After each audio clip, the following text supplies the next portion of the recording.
प्रिय भाई बहनों, आज की रोटी की हर सदस्य व्यक्तियों के लिए यीशु ख्रिस्तांची मधुर नामाचे सप्रेम नमस्कार. आज की दिनांक 23 मार्च 2026 सोमवार. मी काहीच नाही आणि जरी माझ्याकडे भविष्यवाणीची देणगी असली आणि सर्व गुपिते व सर्व ज्ञान मला समजत असले, पण माझ्यात प्रेम नसेल तर मी काहीच नाही. 1 कोरिंथियर 13 अध्याय 2 वचन. भविष्यवाणीची देणगी खरोखरच एक मूल्यवान देणगी आहे. 2000 वर्षापूर्वी येशू स्वर्गात गेला असला तरी आजही तो भविष्यवाणीच्या वचनाद्वारे आपल्याला सांत्वन आणि उभारणी करणारे संदेश देतो. अशा वचनामुळे कित्येक वेळा आपले अंतःकरणे बळकट आणि प्रशोभित होतात. जे सेवक प्रेमाने भरलेले असतात आणि भविष्यवाणी करतात त्यांच्या वचनांना लोक चांगल्या प्रकारे स्वीकारतात आणि आनंदाने पाळतात. प्रेमाने केलेले धाडणंसुद्धा लोक स्वीकारतात. परंतु जेव्हा अशी भविष्यवाणी प्रेमाशिवाय केली जाते तेव्हा लोक निराश होतात आणि जखमी होतात. प्रेमाशिवाय सेवा केल्यास टिकणारे फळ मिळत नाही. त्याचप्रमाणे एखाद्या व्यक्तीकडे मोठी भौतिक देणगी असू शकते. तो बायबलमधील गोल गुपिते समजू शकतो जी इतरांना समजत नाहीत. तो मोठा निदान असू शकतो आणि प्रभूची दुसऱ्या आगमनाबद्दल व भविष्यातील घटनांबद्दल स्पष्टपणे सांगू शकतो.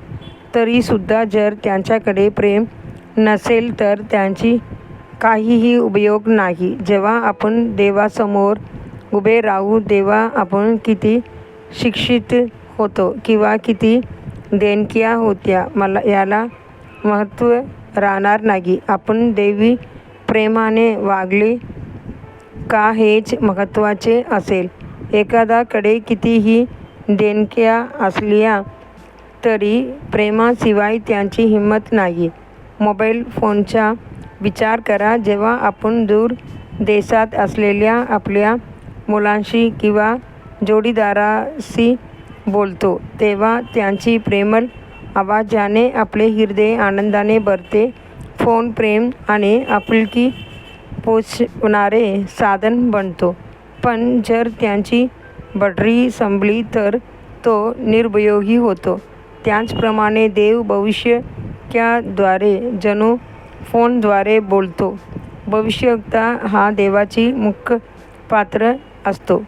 तो भविष्यातील घटना सांगतो, विश्वासाला बळ देतो आणि दैवी गुपिते प्रकट करतो. पण जर त्यांची हृदयात प्रेम नसेल तर सर्व काही रिकामे होते. त्यांचे देणग्यांचा उपयोग ना त्याला होता ना इतरांना. देवाची लेकरांनो, जे लोक मानवजातीला देवाची संदेश देतात ते देवाच्या प्रेमाने परिपूर्ण असले पाहिजेत. ते कल्वरीच्या प्रेमाने भरलेले असले पाहिजेत आणि त्यांनी बोलण्यात व कृतीत ख्रिस्ताचे प्रेम प्रतिबिंबित केले पाहिजे. अधिक चिंतनासाठी वचन.